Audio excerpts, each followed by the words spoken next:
The Void Within by Carlos R. Tkacz. Chapter 1.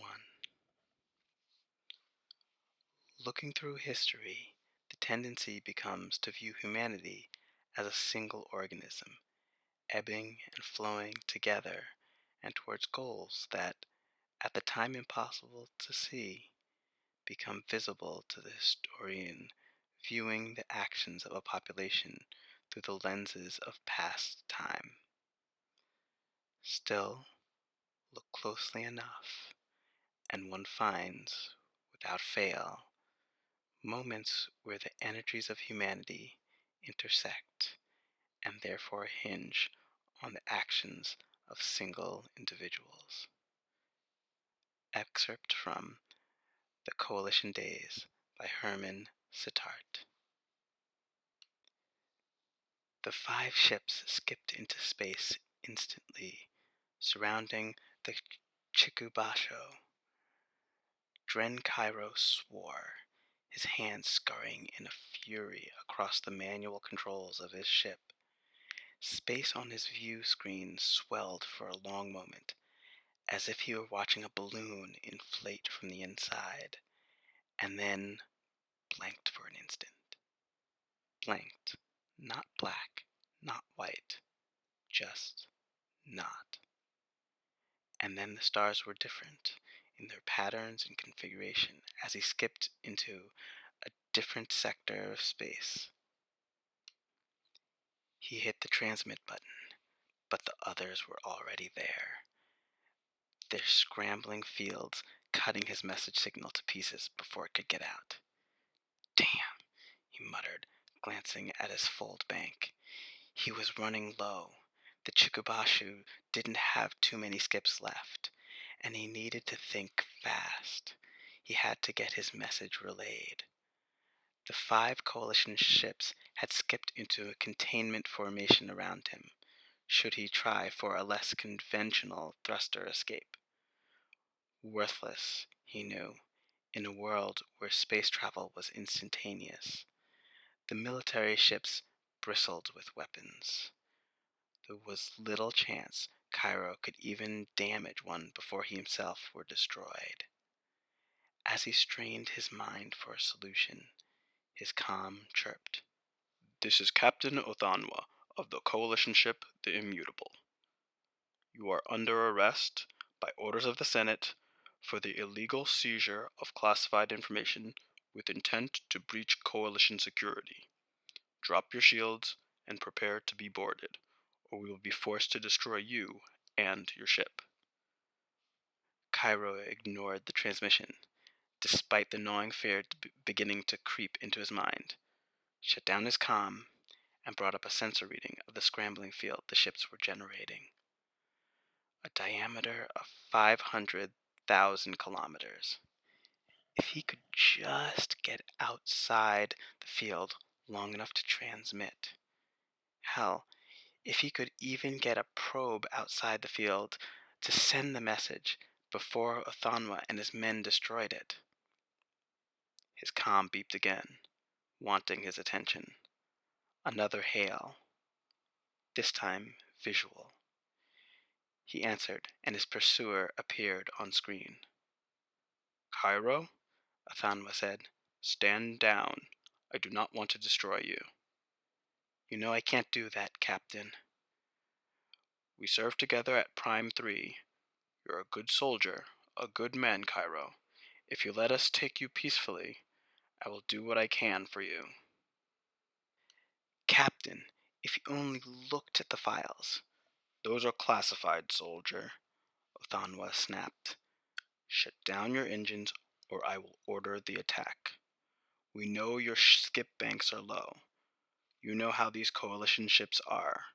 You can't outskip us. You have no other option." Cairo stared hard at his former commander. They had indeed served together at Prime 3, the infamously destructive battle of the Cluster Wars. Othanwa had been a good leader, strong in battle and protective of his men. He inspired obedience. They had limped their way home afterwards, on thrusters only, the hull's drive damaged too badly to skip. He, it had taken them almost a year, and the crew, those that survived, had become close. "All right, Captain," Cairo said as he loaded the stolen data into a message probe and prepared it for launch. "You win. Powering down." "Thank you." Athanwa looked visibly relieved. "Prepare." "Sir," came a voice off-screen. "The Chikubasho is powering its drives. He's going to skip." "Cairo!" Cairo ignored the screen and entered in the last commands, his hand hovering over the probe launch initiator. It doesn't matter, he thought. This information has to get out. "Reset the computer auto. Prepare to follow the moment he skips." "Cairo, don't." Cairo hit the probe launch and immediately, almost simultaneously, activated the Hall's drive. His ship blinked out of space just as the probe cleared his hull and instantaneously reappeared at the coordinates he had inputted, the same space occupied by the immutable. The explosion, as one ship rematerialized within the spatial existence of the other, sent out a cascade of expanding energy. Space-time itself stretching and ripping in a fury of light and color, while its shockwave rolled through the other 4 coalition ships, the crews of which scrambled to initiate evasive maneuvers. In the few seconds it took for the Chikubashu and the Immutable to be destroyed, in the few moments it took for the remaining ships to recover and understand what had happened, the probe Cairo had sent out cleared the scrambling fields and began transmitting the message he had died for. Chapter 2. In the end, the West won itself a lost cause. After decades of tension, war, economic uncertainty, and terrorism, and radicalism on both sides, a population emerged that no longer believed in the values the nation-states had espoused in their births. When the first great space migration, better known as the slow migration, began as spacefaring technology came into maturity, the governments of Earth lost much of the scapegoat they had relied on for power over the previous generations. With the second great space migration, the skip migration, these powers collapsed entirely, leaving a fragmented void that could be filled with literally anything, except from The Origins of Post-National Humanity by Ibn Dars Elat. There are benefits to traditional space travel, thought Kibin Khalil as she wrapped up checking the ship's systems.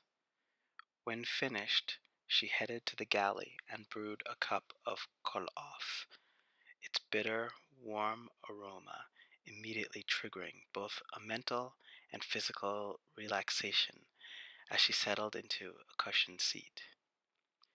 She had been on a coalition vessel before, seen the effect of skip technology on ship design. When a ship could travel through space instantaneously, covering light years in the blink of an eye, common comforts became less important. Most coalition ships lacked chairs designed for long periods of sitting, or even fully functional kitchens. For Khalil, these changes represented something fundamental in the history of humanity. The inner cluster, frugal with their use of skipping so as to stay as independent as possible from the coalition, had not lost these elements, and so had a different relationship to space travel. From her understanding, influenced of course by inner cluster education, human history could be principally and best understood in its relation to physical space. With each new era, each new technological breakthrough, and consequent philosophical religious adjustment, the space surrounding humans went from being immutable to fully permeable. Khalil saw in this movement the death of myths and gods and the growth of human ambition. Of course, she thought as she touched the beads encircling her neck, gods could die, but religion always adapted. The galley of the ship she had commissioned, the Crescent, had floor-to-ceiling windows looking out into space. Traveling at near light, it was a lovely smear of color as the wavelengths of passing light melded together into a beautiful display of physics. She watched for a moment as she pondered the leaps of her own mind. Somehow, thoughts of science and space always led her to metaphysics, a trait she knew annoyed some of her colleagues. In her mind, the relationship was inherently mystical. The ability to travel any known distance in 0.575 nanoseconds was a measurement of time so insignificant early pioneers of skipping thought it possible that, for a moment, the traveler existed in two places at once. A logical progression, though proven false, when you considered the human relationship to space.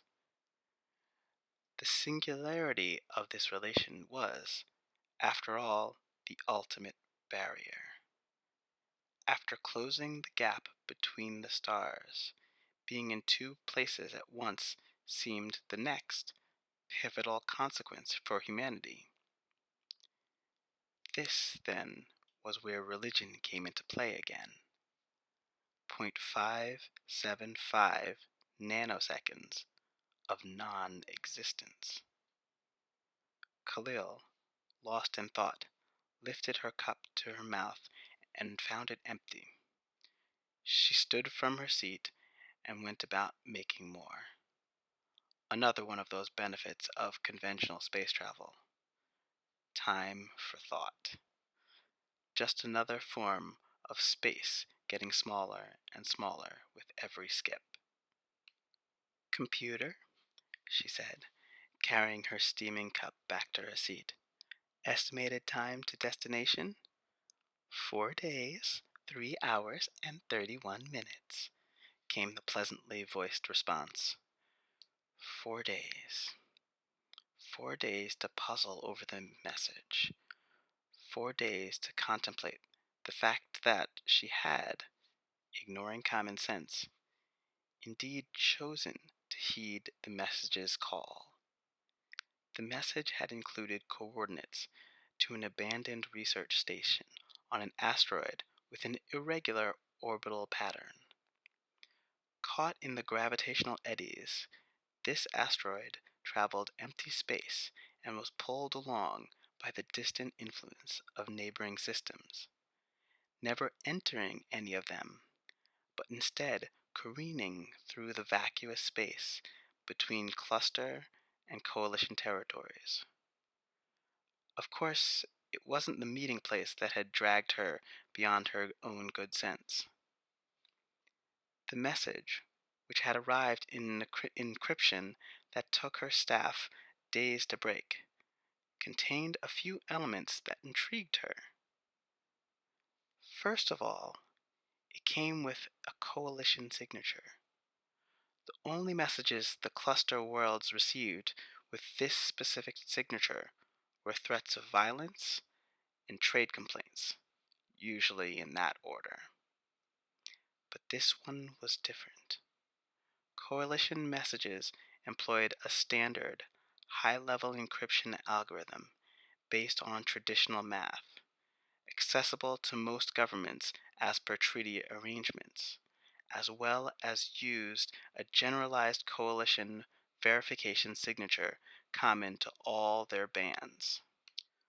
While this particular message contained the same signature, it also contained a more personalized version, something like an individual ID. Then there was the encryption algorithm employed, which seemed geared towards the inner cluster specifically. Rather than using coalition math and characters, this encryption utilized cluster theory, which had applied quantum uncertainty to its mathematics and therefore used probability as its fundamental basis, symbols, and mechanics.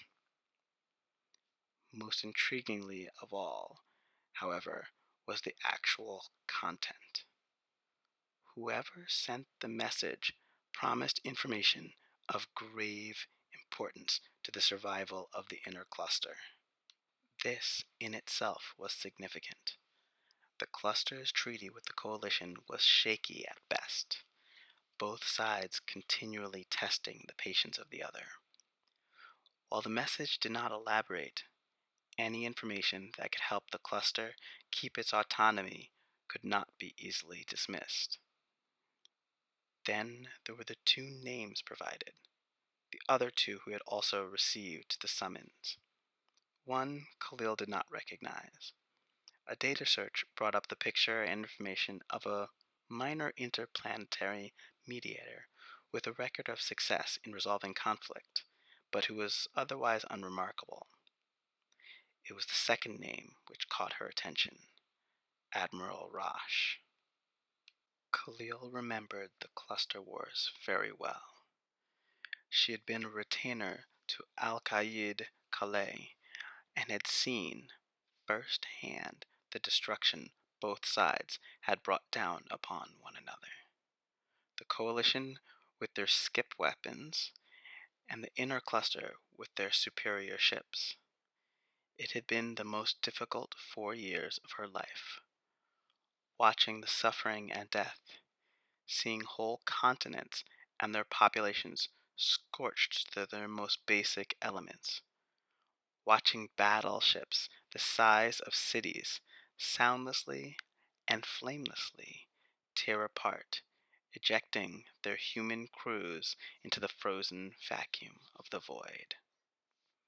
The war had been at a near standstill, with casualties, civilian and military, totaling in the billions on both sides, when Rosh, at the time a general and the captain of the Hess, and the leader of a vast fleet of coalition warships, had approached cluster space for a final and decisive battle.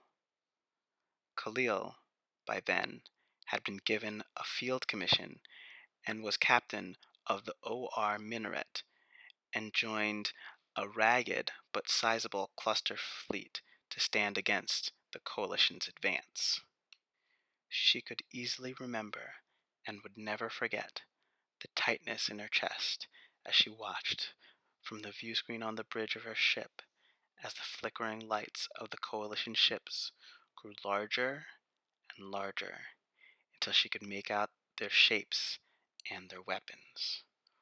"Hold fire," Al-Qaid Calais had said, the tremble in his voice barely noticeable in an admirable display of control.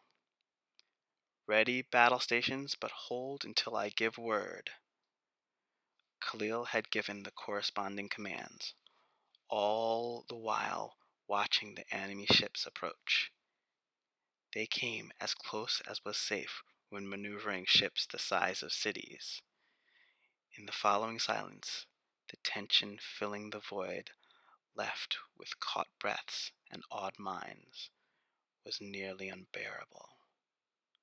Both fleets, vast and bristling with destructive power, hung in space, the palpable tension between them electrifying every soul paying attention, both on the ships and on the worlds awaiting the outcome of this battle. Finally, A hailing frequency came up from the Hess, and Rosh appeared on the view screen. Khalil was mesmerized the moment he started to speak.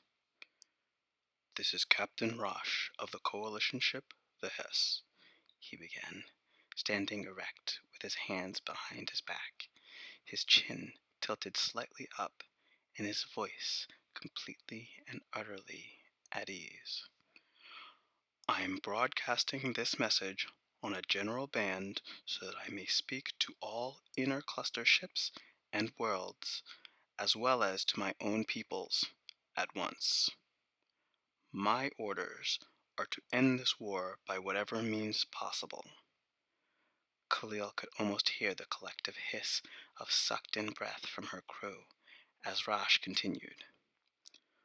"I will comply with those orders, in my way.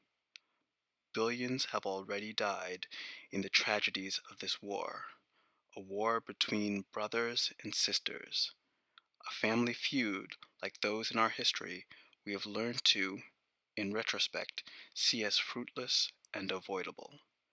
It is a fight that has been repeated through thousands of years, the fight of one group against another for control, in former years, of land, and now of space.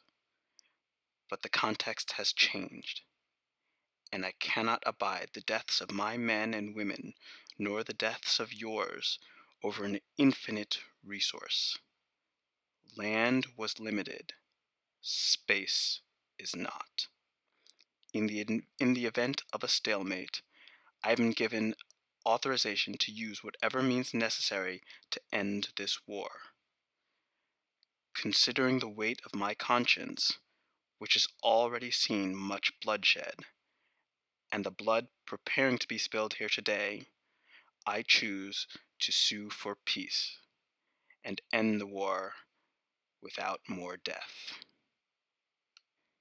He had continued speaking, met with the Al-Qaeda, and a treaty had been signed. Khalil had been deeply impressed with the man, as well as with his cunning play on his superior's orders, and had not forgotten this impression. She was looking forward to making his personal acquaintance. Chapter 3. With every new age, new social, technological, and economic paradigms come forth, resulting in new philosophical, political, and personal ones. This is a messy process at best, and the common temptation historians battle with is to believe time and hindsight give the necessary insight to draw causal relationships between the endless elements of a given historical period. Indeed, it is not only historians who give in to this tempting siren. After all, how comforting is it to look back at both the tragedies and the triumphs of the past, with the assurance of being able to know what the future holds. This, of course, is rubbish. With every new paradigm shift, the past, while still relevant, loses its hold on the future. Excerpt from The Temptation of History by Tem Herend. Osman Mayend stared thoughtfully out of the north-facing window. The landscape beneath him, from his high vantage point, was stunning.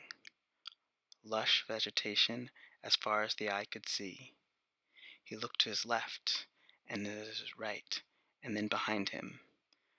The high, tree-top room was essentially a glass box with a wooden-paneled floor. It was vegetation in all directions. The local population called this the fire forest, or sometimes the Umbagwa, which he had been told translated roughly to forest that is a jungle.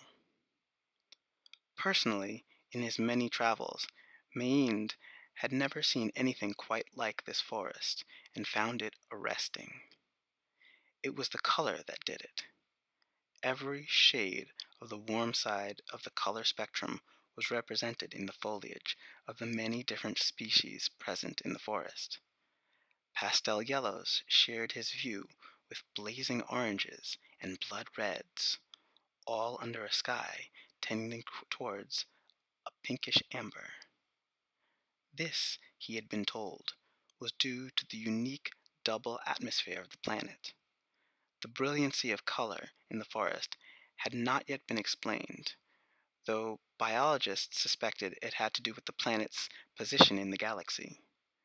Situated in a relatively densely starred area of space, even now, in the midday sun, the sky was littered with small pinpoints of white light. Perhaps the plants had evolved to use a wider spectrum of light, which in turn had affected their color. Regardless of the reason, the result, Mayne had to admit, was like nothing he had ever seen. Fuchsia, a relatively newly settled planet, had been discovered after the skip migration and the creation of the coalition. People had only been living here for 100 years or so. Mayne looked over the files of the two persons he was meeting. Both were politicians with backgrounds in the planet's main industries. Both had many followers, and both disagreed fundamentally about how the social structure of the planet should work. The first, Tkacz, styled himself as an ardent individualist and promised his base he would fight to retain Fuchsia's sovereignty against, as he had stated in speeches broadcasted planet-wide, the coalition's collectivist, culture-killing influence. He also had rather distinct ideas about the ethics of certain technologies, especially the use of gene editing in humans for recreational and aesthetic uses, not to mention the identity politics that had plagued gene sequencing possibilities since its inception on Earth 300 years ago. Seth Allred, his main opposition, and the other half of today's meeting, was herself a patron of these techniques, and this made her a potent advocate for the gene rights of her constituents. She had changed her gender numerous times over her career, enough that her choice of the female pronoun, by her own admission, was simply for convenience's sake than as an indicator of any sort of reality. Her use of gene editing certainly made her a striking figure. In the images Mayne had seen, she stood a meter taller than most of her political opponents. Naturals, they called themselves, and her limbs were elongated to an almost ridiculous degree. Even without the stripes covering her skin, making only minimal clothing necessary, she was not an easy person to ignore or forget. But it was not her gene editing with which Mayne was concerned with. That was allowed by the coalition constitution. Rather, it was her group's lesser-known cybernetic activities which had brought Mayne. Mayne closed the files and allowed himself a mental shrug as he kept his outward composure. No doubt the room, chosen by both parties, was outfitted with surveillance each politician would be using to try and gain any clues to his biases. He didn't have any. Biases were not a part of his job description, but he often found humanity's inability to move beyond their own fundamental disagreements in any meaningful way exhausting. The particulars changed, yet the underlying values didn't, not by much. Mundane historization, he reminded himself, was not his job either. His job was not to choose a side in the debate, nor was it necessarily to mitigate a compromise, though it often ended up that way. His job was more as an enforcer. Since the beginnings of the coalition, created in the turmoil after the skip migrations and the collapse of the nation-states on Earth, The rise of the planet state had tended to fall into the same problems the powers on Earth had devolved into. There had always been tensions between the restrictions necessitated in the cooperation of large groups and the desires of those groups to assert their ways of life on others. Over the centuries, cooperation tended to have the most benefits, but this just seemed to cause the more individualistic groups to push back harder, to test the limits of whatever state they found themselves in. When this pushing reached some sort of crisis crossroads, the coalition sent Mayend to gently, or not so gently, depending on the needs of the situation, remind the involved parties of the benefits of coalition membership. Membership which could easily be revoked if certain baseline laws were not followed. Here, on Fuchsia, Mayin's job would be tough, as both parties were in danger of leading their planet out of the coalition's acceptable parameters. His thoughts were interrupted by a small chime from his wrist. His implanted comm was letting him know both politicians were ready to enter. Mayne took a moment to further compose himself, and then, with a flick of his hand, opened the doors to the room. Ulrich came in first, sweeping into the room with the flair Mayne expected of her. He stood to greet her, careful not to show the effect her stunning face had on him. "Welcome, Hero Ulrich," Mayne said, greeting her formally in the way of the planet. "It is a pleasure to meet you." "Hero Mayne," Ulrich said in a lovely, chirping falsetto. Mayne distinctly heard the melodies of birdsong in her voice. No doubt another gene adaptation of hers. "Your reputation precedes you," she continued, "and I hope you are as fair as rumor has it. I will not have my people falling victim to the ignorance of my opponent." "Ignorance?" Denmit entered the room, practically stomping his way through the door. "Ignorance? The only ignorance relevant to this discussion is your ignorance as to the laws of nature as dictated by the universe." "Please," Mayend interrupted before Ulrich could respond. "Please sit down and allow me to conduct this mediation as I see fit, by the powers given to me by the coalition." Mayend could see the effects of his words on the two opponents. As they sat, he took a moment to remind himself of the religious foundations of Denmit's position. He was a theoretical deist, a position that had appropriated almost all monotheistic belief systems in the 21st century, a time when faith in a deity was falling due to the successes of science. At the Council of Unification in Jerusalem in 2099, the major leaders of the world's varying Christian sects had come together and proposed a solution to the secularization of the world.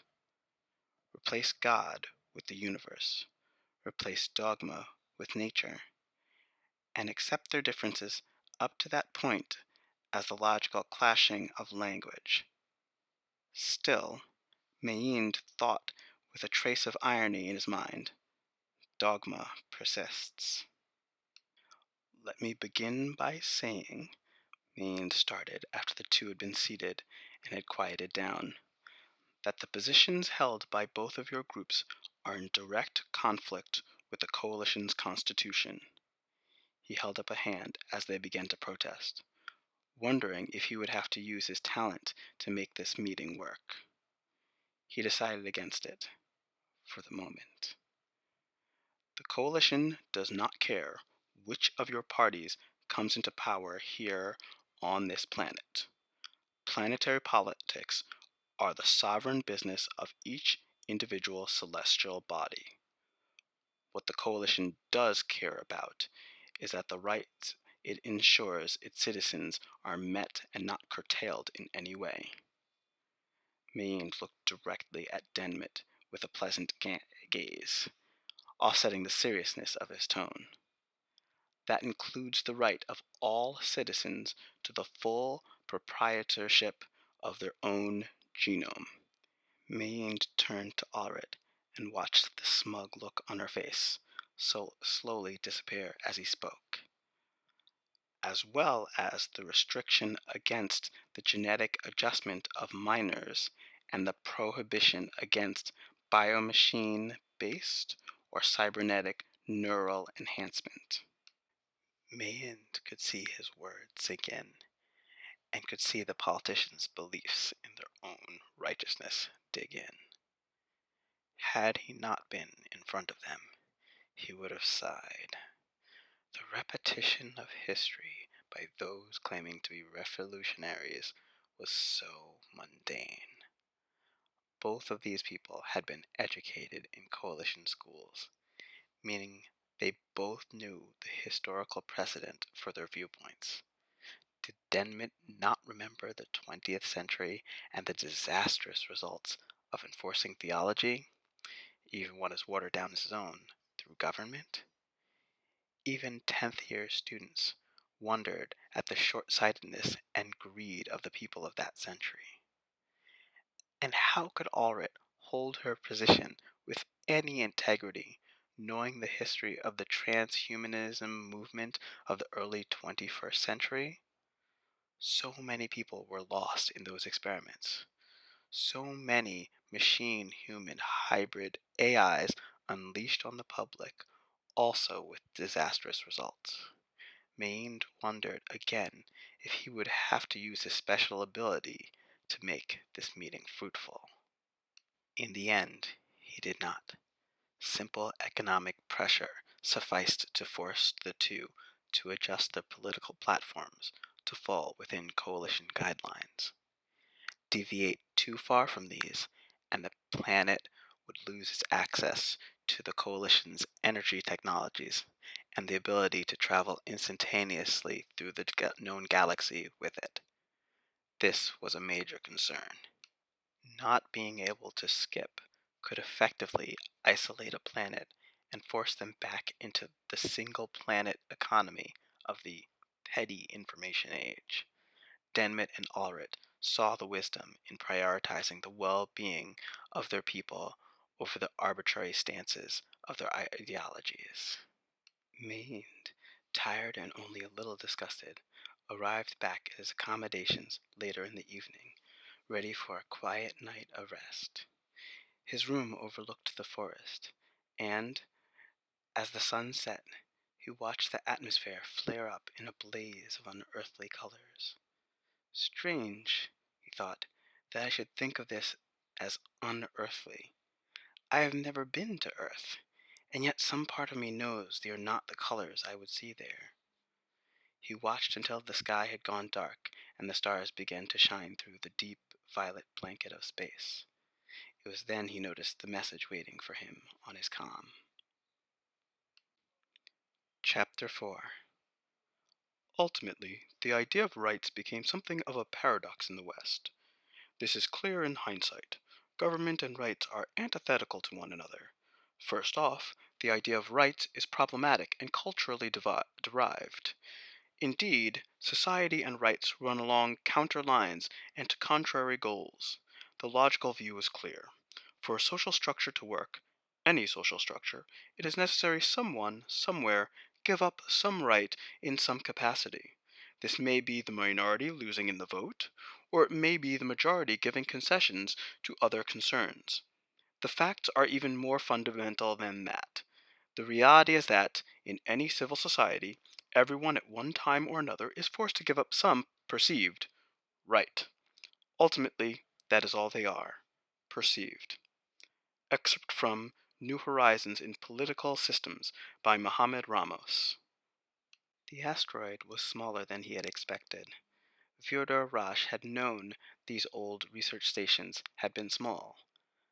But now, looking at one directly, he could scarcely imagine spending years in such a confining space to study a system. What a harsh existence, he thought as the AI guided his ship closer and gave him a still better view. The asteroid itself could hardly have qualified as a small moon, let alone a livable place. It was oblong and smoothly rounded by millions of years of space erosion, likely chosen for such features as they made building on it easier. The station itself took up most of the side he was approaching, though some curved over the short horizon. Modular buildings with tubes connecting them, the entire space station covered around 100 square meters.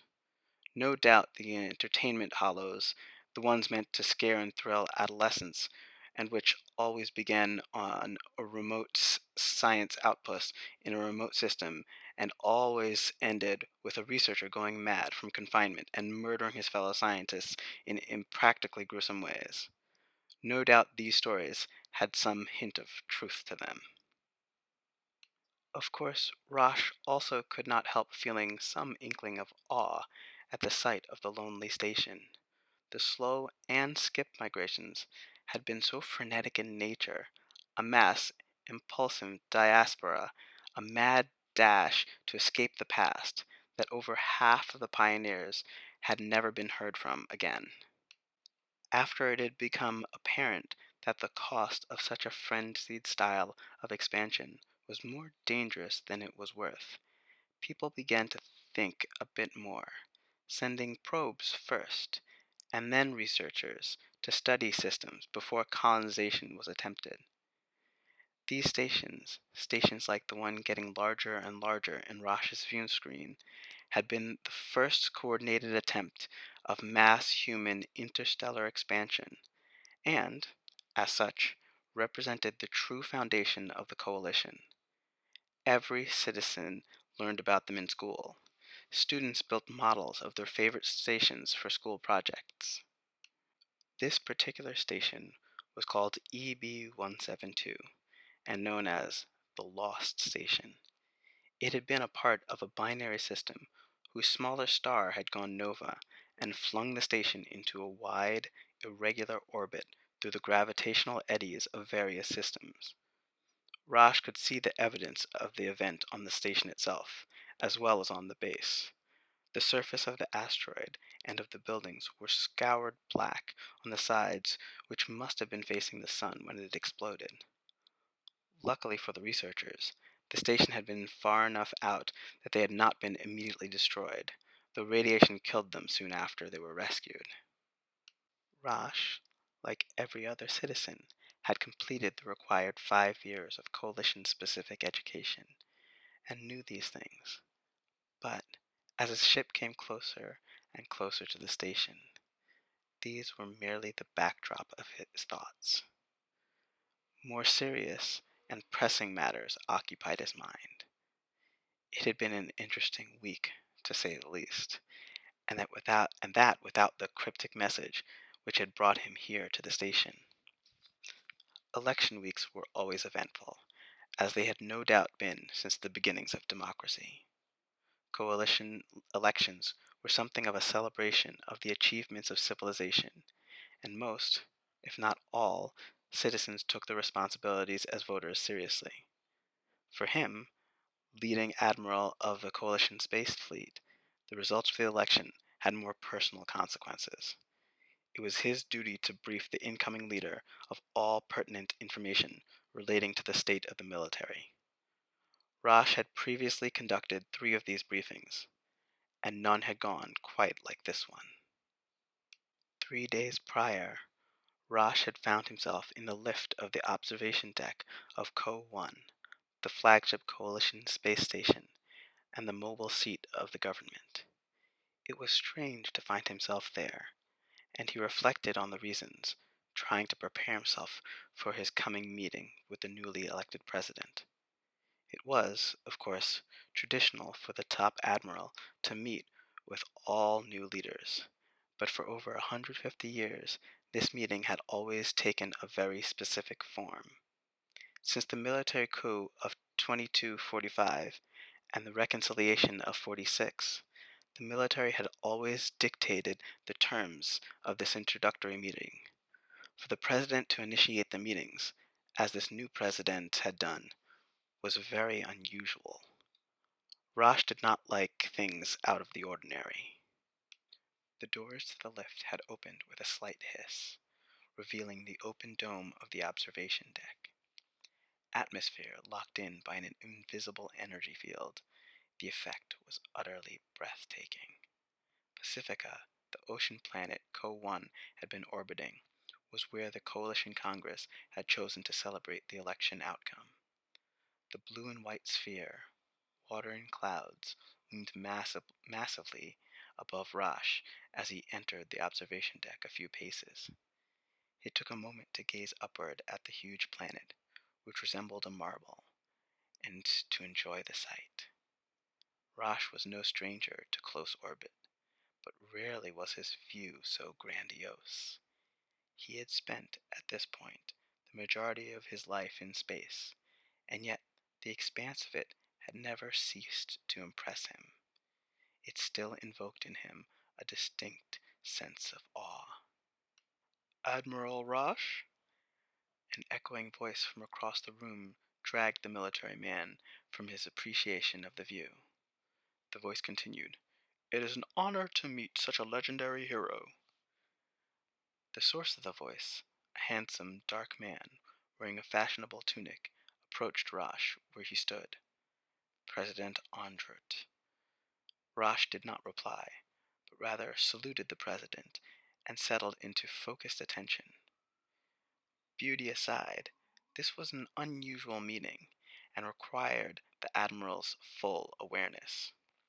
At ease, please," Andret said as he came within a few steps of Rosh, eyeing the admiral critically. "I know the implications of my summoning you, yet I hope to meet as allies at least, if not friends." "Yes, sir."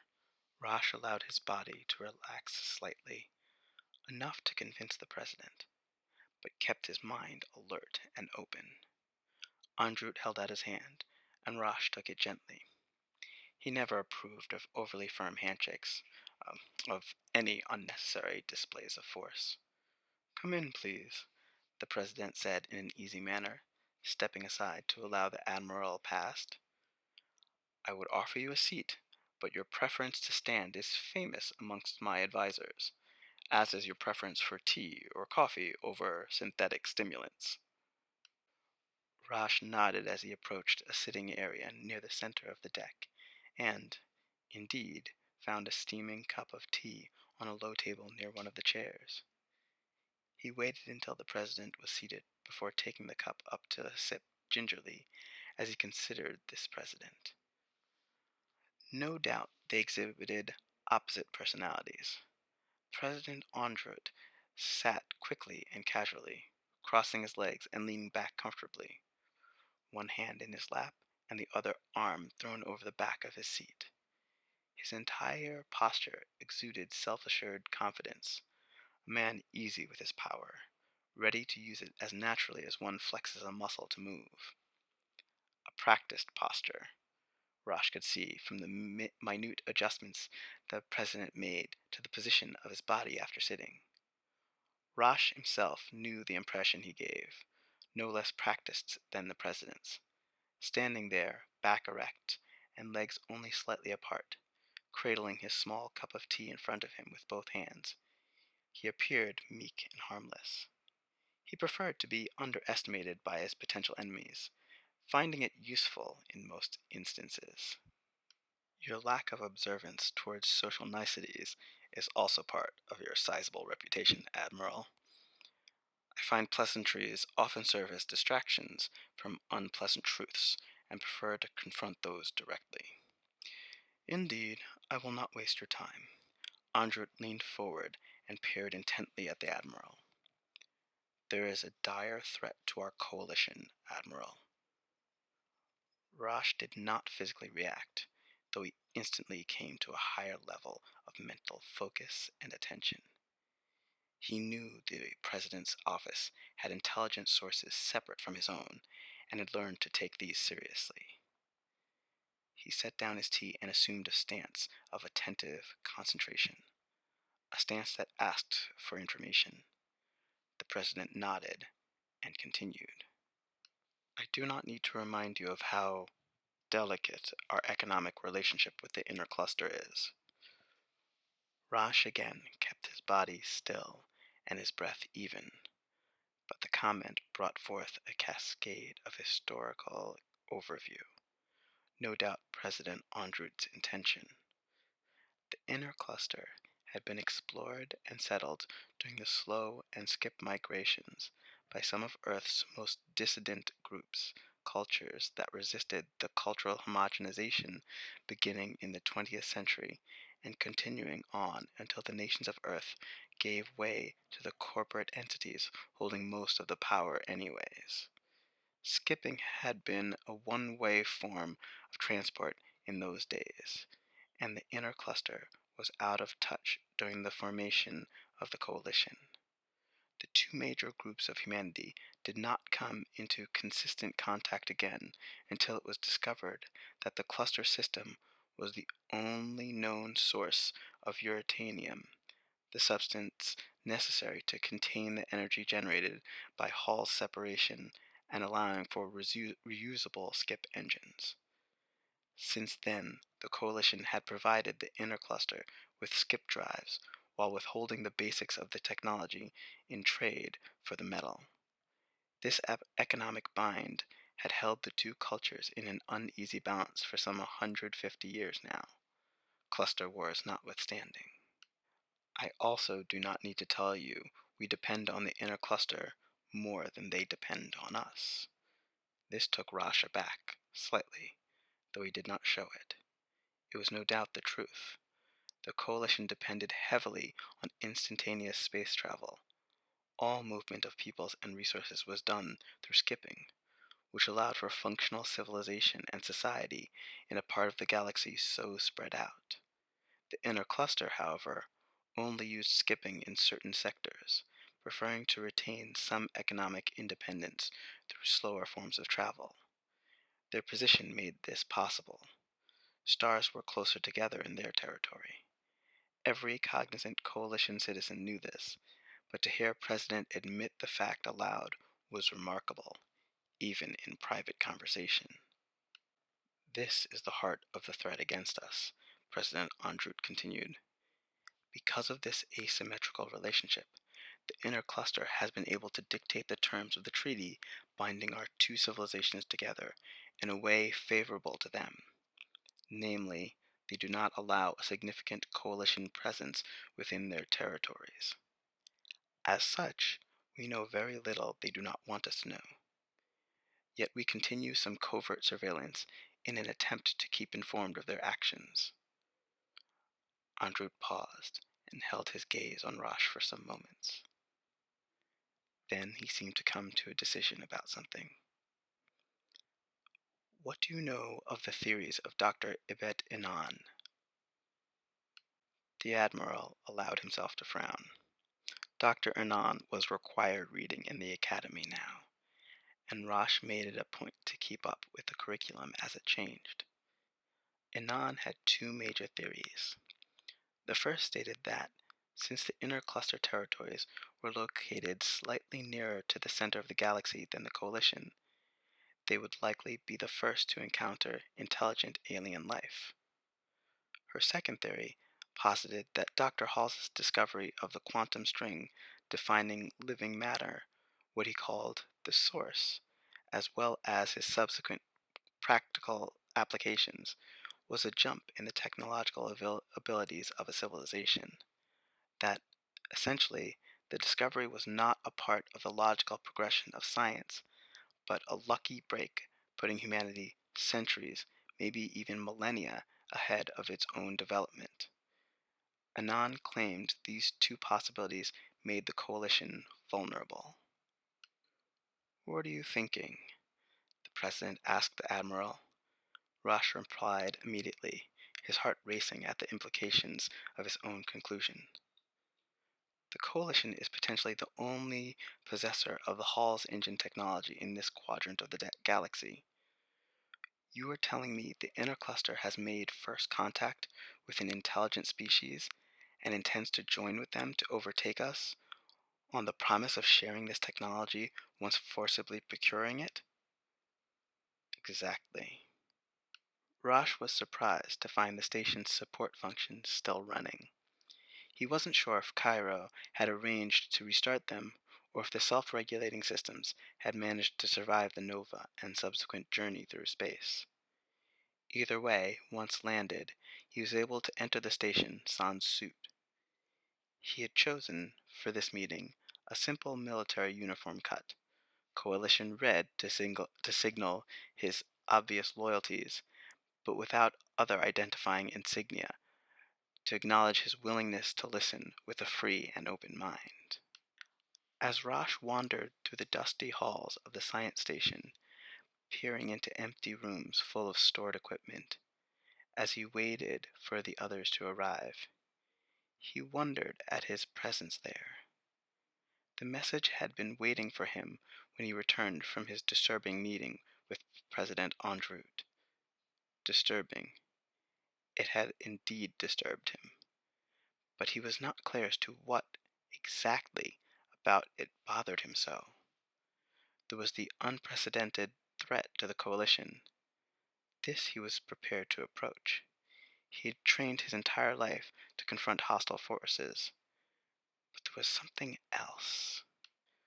Rosh had remembered Cairo's name from the reports of his final stand with Co-forces. Perhaps that is why the Admiral had not immediately reported the message. Perhaps that is why he immediately saved an offline version of the message and its contents, and then erased all evidence of having ever received it. His interest had been piqued, and he had been on edge from the meeting with Androot. Why, after all, would a man die to steal information only to send it back to the original keepers of it? Something was not right. Rosh was still musing along these lines when the station let him know the others had arrived. This concludes the introduction to The Void Within by Carlos R. Tkacz. If you'd like to hear more, please follow the links and purchase The Void Within. Thank you for listening.